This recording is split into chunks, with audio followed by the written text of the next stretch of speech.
Hi everyone, welcome to my YouTube channel General Studies for Government Jobs. আজকে আমরা 2013 সালের রেলের গ্রুপ ডি এর কিছু অঙ্ক কোশ্চেন নিয়ে আলোচনা করব, যেগুলির এখানে আমি উত্তর বলে দেবো এবং তার সাথে সাথে কীভাবে করতে হবে সেগুলি আমি শিখিয়ে দেব। তো আমরা যদি প্রথম কোশ্চেনটাকে দেখি তাহলে দেখতে পাবো সেখানে বলা আছে ঘন্টায় 54 কিলোমিটার নিচের কোনটির অনুরূপ। এখানে অপশান রয়েছে 14 metre per second, 15 metre per second, 21 metre per second এবং 27 মিটার পার সেকেন্ড। এই ক্ষেত্রে আমাদেরকে প্রথমে দেখতে হবে এখানে কী এককে রয়েছে। যদি আমরা দেখি তাহলে প্রত্যেকটা অপশানের ক্ষেত্রে রয়েছে মিটার পার সেকেন্ড, আর উপরে যেটা দেওয়া রয়েছে ঘন্টায় 54 কিলোমিটার মানে কিলোমিটার পার ঘন্টা। তো সেখানে আমাকে কনভার্ট করে নিতে হবে কিলোমিটারকে মিটারে আর ঘন্টাকে সেকেন্ডে। তো দেখুন পাশে যদি দেখেন তাহলে বুঝতে পারবেন এখানে 54 কিলোমিটারটাকে আমি 54,000 মিটার করে নিয়েছি, আবার অন্যদিকে 1 ঘন্টাকে 3600 সেকেন্ড করে নিয়েছি। তো তারপর সেটাকে যদি আমরা ডিভাইড করে দিই মিটার পার সেকেন্ড করে, তাহলে আমরা পেয়ে যাব 15 মিটার পার সেকেন্ড। তাহলে এখানে উত্তর আমরা পাচ্ছি বি এরটা, যেটি হচ্ছে 15 মিটার পার সেকেন্ড। তারপরে যদি 2 নাম্বারটা দেখি যে 110 মিটার একটি ট্রেন ঘন্টায় 72 কিলোমিটার বেগে চললে 132 মিটার দীর্ঘ সেতু অতিক্রম করতে কত সময় লাগবে। এখানে গতিবেগ দেওয়া আছে কত 72 কিলোমিটার পার আওয়ার্স। তো সেটাকে আমাকে এখানে মিটার আর সেকেন্ডে করে নিতে হবে, কারণ এখানে ট্রেনের দৈর্ঘ্য যেটা দেওয়া রয়েছে মিটারে দেওয়া আছে, তো সেই জন্য আমাকে মিটার করে নিতে হবে এবং এটাকে আমরা সেকেন্ডে করে নেব।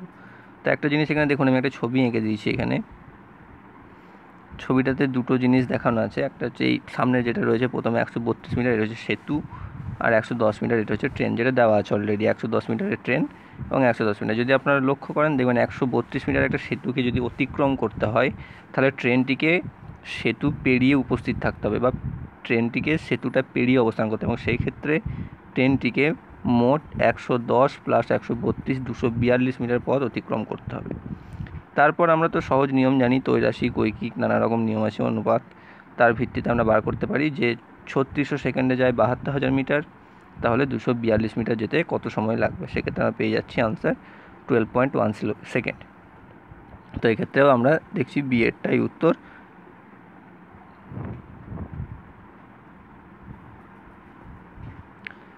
তারপরটা সহজ খুবই, যে 1/0.04 ইকুয়াল টু কত। এখানে অপশান দেওয়া রয়েছে 1/40, 2/5, 2.5 অ্যান্ড 25।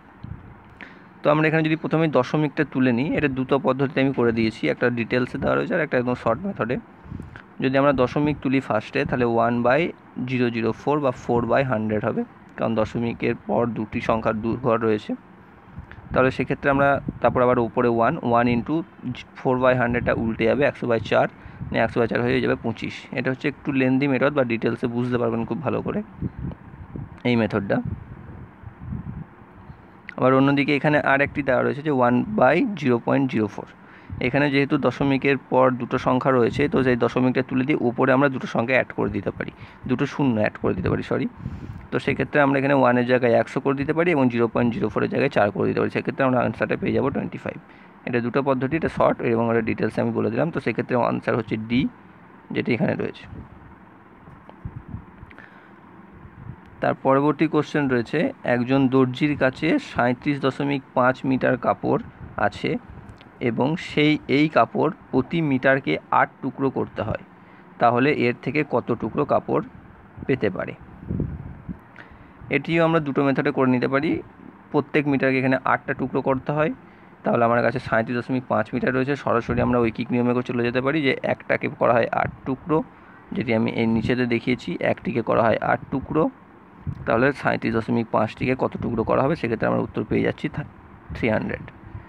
আবার যদি এটাকে আমরা আর একটা পদ্ধতিতে করি, যে দশমিকটা যদি আমরা আলাদা করে করি যে 37.5 অর্থাৎ 37 প্লাস 0.5, তাহলে 37-এর মধ্যে প্রত্যেকটিকে আমরা করছি 8টি ভাগ, তার 37কে 8 দিয়ে গুণ করে 296, এবং 0.5-এ 5টাকেও করছি, মানে মিটারে 1 ভাগ যদি করি তাহলে সেটাকে যদি 8কে যদি 0.5 দিয়ে গুণ করি তাহলে পাবো 4, নিয়ে আমরা 296 আর 4 যোগ করেও পেয়ে যেতে পারি 300।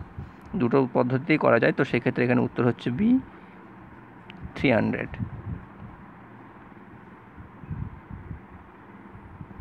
তো পরবর্তী কোশ্চেন যেটি ছিল, কোনো কারখানায় কর্মীদের গড় মাসিক বেতন 8,500 টাকা, যদি 7 জন টেকনিশিয়ানের গড় মাসিক বেতন 10,000 টাকা এবং বাকিদের গড় মাসিক বেতন 7,800 টাকা হয়, তবে কারখানায় কর্মী সংখ্যা কত? তো এইগুলোর অঙ্কটা ভালো করে আমাকে পড়তে হবে আগে। যে প্রথমে বলে দেওয়া আছে গড় মাসিক বেতন 8,500 টাকা, যেখানে কিন্তু টোটাল কর্মী সংখ্যা সেটা আমাকে বার করতে হবে। তো সেটা আমি এখানে ধরে নিয়েছি ফার্স্টে এক্স জন। তো সেক্ষেত্রে মোট বেতন যদি আমি বার করি তাহলে এক্স ইন্টু 8,500, যেটি এখানে দেওয়া আছে গড় বেতন 8,500 টাকা, সেক্ষেত্রে হচ্ছে 8,500 এক্স টাকা। তারপর আর একটা ডিটেলস দেওয়া রয়েছে যেটি, সেটা হচ্ছে 7 জন টেকনিশিয়ানের গড় মাসিক বেতন হচ্ছে 10,000 টাকা। তো 7 জনের মোট বেতন কত সেটি আমরা বার করে নিলাম। 7 জনের মোট বেতন হচ্ছে 70,000 টাকা। তাহলে বাকি কর্মী কতজন থাকছে? আমরা প্রথমে ধরেছিলাম এখানে এক্স জন, তারপরে ধরেছি এখানে 7 জন যেটা দেওয়া আছে। তাহলে বাকি যারা রয়েছে তারা হচ্ছে এক্স মাইনাস 7 জন। তো তাদের গড় বেতন হচ্ছে 7,800 টাকা, যেটি এখানে দেওয়া আছে। তো তাদের মোট বেতন কত হচ্ছে? X minus 7 into 7,800। তো সেটা আমরা পেয়ে যাচ্ছি 7,800 এক্স মাইনাস 54,600। তাহলে আমরা এবার এটাকে শর্তানুসারে সমান করে দিতে পারি, কারণ এখানে এইটা হচ্ছে টোটাল, আর এটা আমরা 7 জন টেকনিশিয়ান এবং বাকিদের মধ্যে ভাগ করা। তাহলে 70,000 দিয়ে 70,000 plus 78,000 x 7,800 x minus 54,600 equal to 8,500, যেটা আমরা দেখুন বাঁ দিকে করা আছে অলরেডি। এখানে যেটি আমরা শর্তানুসারে সমান করেছি 8,500 x equal to 70,000 equal plus 7,800 x minus 54,600। তো সেখান থেকে আমরা এখানে এক্সের ভ্যালুটা বাঁ দিকে নিয়ে আনলাম এবং সাইন চেঞ্জ করলাম। তো তারপর সেখান থেকে আমরা ক্যালকুলেট করে পেয়ে যাচ্ছি এক্স ইকুয়াল টু 22। তাহলে এখানে অপশান হচ্ছে সিটা হচ্ছে উত্তর।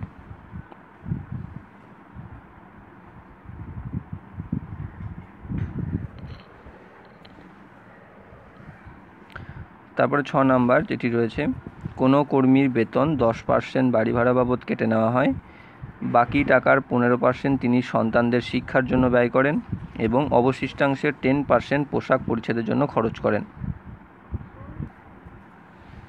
সব খরচ মিটিয়ে তার হাতে 1377 টাকা থাকে, তার বেতন কত?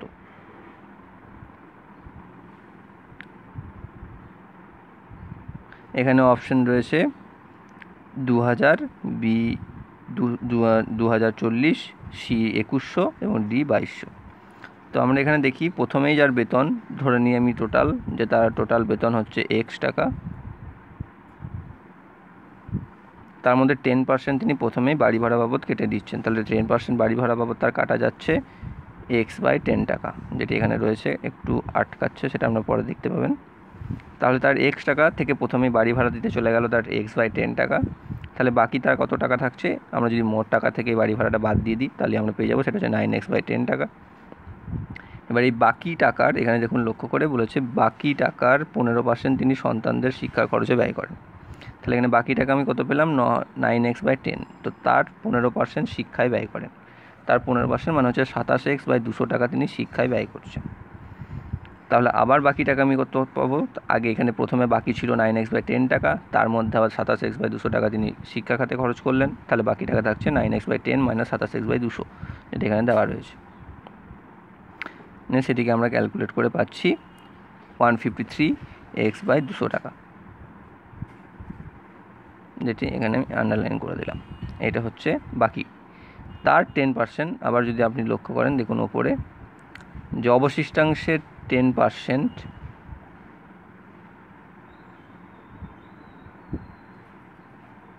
অবশিষ্টাংশের 10% পোশাক পরিচ্ছদে খরচ করেন। তাহলে আমরা আবার এখানে অবশিষ্টাংশ ছিল কত? এত, তার 10%,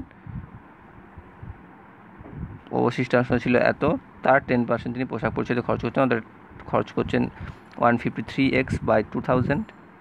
তাহলে আবার অবশিষ্ট আমাকে বার করতে হবে যে বাকি কত থাকলো, সেটার জন্য আমাকে বিয়োগ করতে হবে যে 153x by 200 minus 153x by 2000। তো সেটা বিয়োগ করে আমরা পেলাম টোটাল যে লাস্টে বা সব শেষে বাকি রয়েছে তার এত টাকা, 1377x বাই 2000 টাকা। এখানে দেখুন একটা জিনিস দেওয়া আছে যে সব খরচ মিটিয়ে তার হাতে 1377 টাকা থাকে। আর এখানে আমরা কি দেখছি, সব খরচ মেটানোর পর তার হাতে 1377x/2000 টাকা থাকে। তাহলে শর্ত অনুসারে দুটোকে আমরা সমান করে দিতে পারি। তো সেটাই আমরা বাঁ দিকে এখানে করেছি। 1377x/2000 = 1377। আমরা এখানে 2000টা 1377 সাথে গুণ করে দিতে পারি, কিন্তু কাটাকাটি হয়ে যাবে, বা আমাদের ক্যালকুলেশনের সুবিধার জন্য আমরা গুণটা সম্পর্কটা রেখেই দেবো। তো তারপর আমরা দেখতে পাবো যে এখানে x = 1377 × 2000/1377। তো এখানে 1377 কেটে যাবে, x = 2000। তাহলে এখানে উত্তর হচ্ছে এ।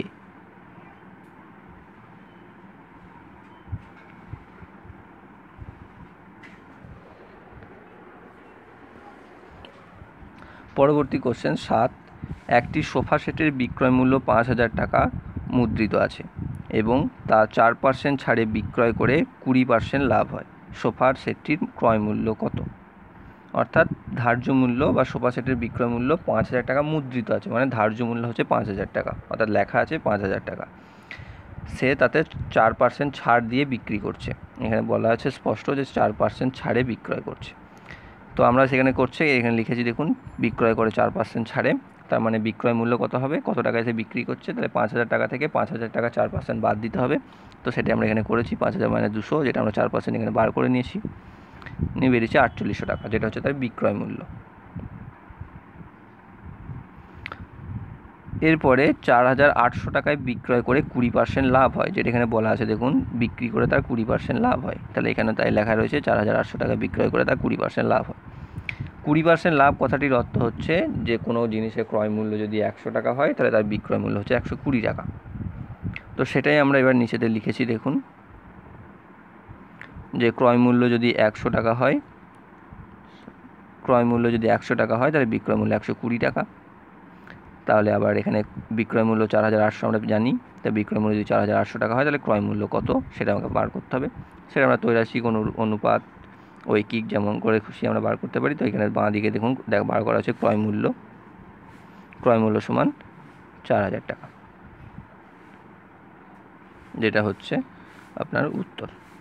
কত? সি এরটা।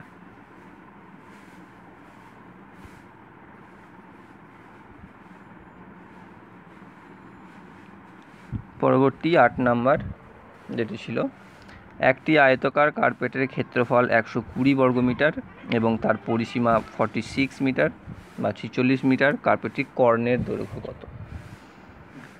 দেওয়া রয়েছে 11 মিটার, 13 মিটার, 15 মিটার, 17 মিটার। 4টে অপশান দেওয়া রয়েছে। তো আমরা যেহেতু এখানে আয়তকার ক্ষেত্র বলেছে, তো তার একটি দৈর্ঘ্য এবং প্রস্থ থাকবে। তো আমরা ধরে নিতে হবে সেটি আমাদেরকে, যে আমি এখানে দেখুন ডান দিকে ধরে নিয়েছি যে দৈর্ঘ্য হচ্ছে এক্স, প্রস্থ হচ্ছে ওয়াই। আপনার উল্টো ধরা যেতে পারে, যে দৈর্ঘ্য কোনো ঠিক দরকার নেই, এটা কোনো যা খুশি ধরলেই হয়। তাহলে এখানে ক্ষেত্রফলের সূত্র আমরা জানি, আয়তকার ক্ষেত্রের ক্ষেত্রফলের সূত্র যে দৈর্ঘ্য ইন্টু প্রস্থ, এখানে x × y = 120। সেখান থেকে আমরা x এর একটা ভ্যালু বেরিয়েছে, চাইলে আমরা y এর ভ্যালুটা বার করতে পারি, যেটা পাশে আমি দেখুন অর্ড দিয়ে দেখানো আছে। আর ওইদিকে পরিসীমা দেওয়া আছে 46 মিটার বা 46 মিটার, সেটারও সূত্র আছে 2 × দৈর্ঘ্য প্লাস প্রস্থ, যেটা দেখুন এখানে দেওয়া রয়েছে। সেখান থেকে সমান হচ্ছে 46। সেখান থেকে আমরা x + y = 2টা কেটে ভাগ হয়ে যাচ্ছে, এদিকে দিয়ে হয়ে যাচ্ছে 23। সেখান থেকে আমরা x এর একটা ভ্যালু পাচ্ছি, y এর একটা ভ্যালু পাচ্ছি। x = 23 - y, y = 23 - x, যেটা খুশি আমরা বার করে নিতে পারি। তো তারপর আমরা যে এখানে দুটোই দেখুন, এখানে x বা y এর ভ্যালু বার করেছি, তো দুটোর সাথে আমরা সমান করে দিতে পারি। যেমন এখানে দেখুন আমি করেছি 120/y = 23 - y, অন্যদিকে 120/x = 23 - x। যে কোনো একটাই করতে হবে, দুটো করার কোনো দরকার নেই, একটা করলেই উত্তর বেরিয়ে যাবে। তো সেক্ষেত্রে আমরা প্রথমটাতেই করছি যে 120/y = 23 - y যেটি রয়েছে, সেটা হচ্ছে 120 = আমরা ওয়াইটা এই দিক দিয়ে গুণ হয়ে যাবে ডান পক্ষের সাথে। তো সেক্ষেত্রে 23y - y² হচ্ছে। তারপর আমরা পুরোটাকে আবার যদি বাম পক্ষে নিয়ে আসি, y²টা মাইনাস আছে এইদিকে ডান পক্ষে, বাম পক্ষে সে প্লাস হয়ে যাবে বা পজিটিভ হয়ে যাবে। 23yটা পজিটিভ আছে, এদিকে সে নেগেটিভ হয়ে যাবে, আর 120টা যেমন ছিল তেমন থাকবে = 0। তারপর আমরা উৎপাদকের বিশ্লেষণ সকলেই জানি, তো সেইভাবে আমাদেরকে ভাঙতে হবে, যেটা এখানে 23y - 23yটাকে ভাঙতে হবে যাতে তাদের গুণফল 120 হয়। এখানে -23yটাকে ভাঙতে হবে যাতে তাদের গুণফল 120 হয়। তো সেই হিসেবে এখানে ভাঙা আছে দেখুন, -15y - 8y যদি আপনারা গুণ করেন দেখবেন +120 আসছে, -15 × -8। তো সেক্ষেত্রে আমরা এখানে লাস্টে পেয়ে গেছি কমন নেওয়ার পর আপনারা উৎপাদক জানেন সবাই, তো সেখান থেকে পাচ্ছি y-15 into y-8 equal to 0। সেক্ষেত্রে আমরা পাচ্ছি একটা y-15 y-8। তো সেক্ষেত্রে আমরা সকলেই জানি যে বড়টি হয় দৈর্ঘ্য, ছোটোটি হয় প্রস্থ। তো আমরা 15টা হচ্ছে দৈর্ঘ্য, 8টা হচ্ছে প্রস্থ। আপনারা যদি এটিকে নিয়ে করেন, এইদিকে যেটি রয়েছে এক্সের, এটিকে নিয়ে বের করলেও আমাদের এই উত্তরটি আসবে। আপনারা চাইলে চেষ্টা করতে পারেন। এবার যদি 15 মিটার দৈর্ঘ্য হয় আর প্রস্থ হয়, তাহলে এখানে দেখুন একটা আয়তক্ষেত্রের ছবি আঁকা রয়েছে পাশে। তো আয়তক্ষেত্রের কর্ণ বলতে আমরা এটি কি বুঝি? তো সেক্ষেত্রে দেখুন আমরা জানি আয়তক্ষেত্রের কোণগুলো 90 ডিগ্রি হয় এবং এটি একটি সমকোণী ত্রিভুজ তৈরি করে। এবং সমকোণী ত্রিভুজের এইটি হচ্ছে ভূমি, এইটি হচ্ছে লম্ব, এইটি হচ্ছে অতিভুজ। আমরা জানি অতিভুজ সমান √, ভূমি স্কোয়ার প্লাস লম্ব স্কোয়ার, যেটি দেখুন এখানে নিচে করা আছে, কর্ণ সমান √। তো এই ক্ষেত্রে যেহেতু ভূমিটা হচ্ছে প্রস্থ, লম্বটা হচ্ছে দৈর্ঘ্য, তো সেক্ষেত্রে আমরা এখানে দেখো √, দৈর্ঘ্য স্কোয়ার প্লাস প্রস্থ স্কোয়ার সমান এখানে করা রয়েছে, নিয়ে বেরিয়ে গেছে কর্ণ 17 মিটার। তো এক্ষেত্রে উত্তর হচ্ছে ডি এরটা, যেটা এখানে দেওয়া রয়েছে।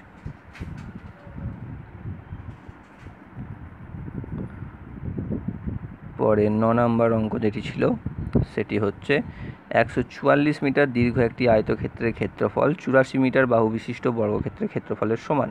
আয়তক্ষেত্রটির প্রস্থ কত? এটি খুবই সহজ একটি অঙ্ক, ঘাবড়ানোর কিছু নেই। যার উত্তর দেওয়া রয়েছে এখানে 7 মিটার, 14 মিটার, 49 মিটার, কোনোটিই নয়। তো এখানে বলেছে 144 মিটার দীর্ঘ একটি আয়তক্ষেত্র, অর্থাৎ এখানে আয়তক্ষেত্রটির দৈর্ঘ্যটা দেওয়া রয়েছে, প্রস্থটি আমরা জানি না, এটি আমাদের বার করতে হবে। আর এক্ষেত্রে 84 মিটার বাহু বিশিষ্ট বর্গক্ষেত্র বলা রয়েছে। তো সেখানে 84 মিটার বর্গ মানে এর বাহু এই দিকেও যা হবে এদিকেও তাই হবে, যেহেতু বর্গক্ষেত্র এটি। তাহলে আয়তক্ষেত্রের প্রস্থ কত? এবং বলেছে দুটিরই ক্ষেত্রফল সমান। তাহলে যদি আমরা এই বর্গক্ষেত্রের ক্ষেত্রফলের সূত্র ব্যবহার করি, দৈর্ঘ্য ইন্টু দেখুন তীর চিহ্নতে দেখানো আছে, লেখার সময় একটু উল্টো হয়ে গেছিলো। আয়তক্ষেত্রে যদি আমরা ক্ষেত্রফলের সূত্র করি তাহলে হচ্ছে দৈর্ঘ্য ইন্টু প্রস্থ, যেটা কিন্তু আমরা আন্ডারলাইন করলাম। আর অন্যদিকে বর্গক্ষেত্রের হচ্ছে বাহু ইন্টু বাহু, সেটা দেখুন এখানে রয়েছে। তাহলে এখানে 144 ইন্টু যেটা আমাদেরকে প্রস্থ বার করতে হবে সমান এদিকে বাহু ইন্টু বাহু মানে 84 ইন্টু 84। তাহলে আমার জিজ্ঞাসা শোনা 84 ইন্টু 84 বাই 144 সমান আমরা কাটাকাটি করে পেয়ে যাব 49। আপনি কাটাকাটিটা দেখুন ভালো করে পরিষ্কার করে বুঝতে পারবেন। এখানে 84 আর 7 দিয়ে আমরা 12 দিয়ে কেটেছি, 7 12 84, এখানে 12 আবার 12 দিয়ে দিকে 7 সাথে 49, 49 মিটার। তাহলে উত্তর হচ্ছে এখানে সি।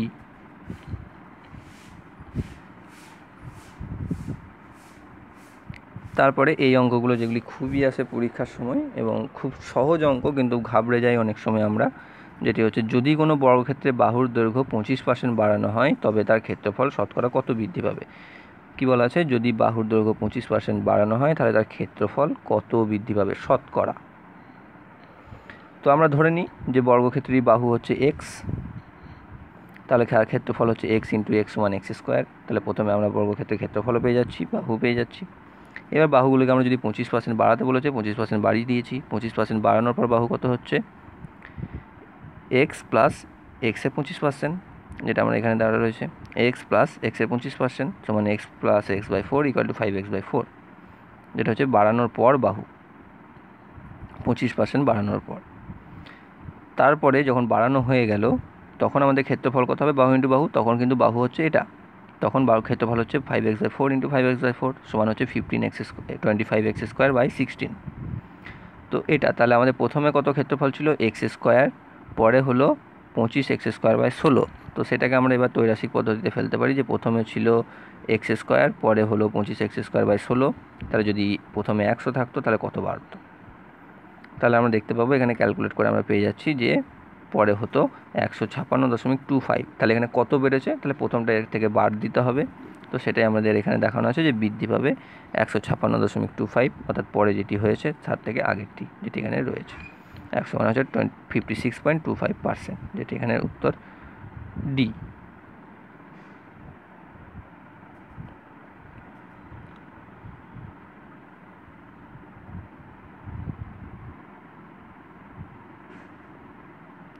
তারপরে যেটি রয়েছে 11 নম্বর আজকের শেষ অঙ্ক, সেটা হচ্ছে মিরাট থেকে দিল্লির শেষ বাস রাত 10টায় ছাড়ে।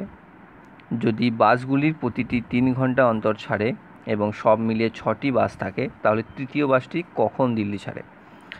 এই অঙ্কগুলো একদমই কঠিন নয়, শুধু একটু যদি আপনারা কেয়ারফুলি ভাবেন তাহলেই বুঝতে পারবেন যে কী বলেছে এখানে। মিরাট থেকে দিল্লিতে শেষ বাস, এইটা একটা ইম্পর্টেন্ট, শেষ বাস ছাড়ছে রাত 10টায়।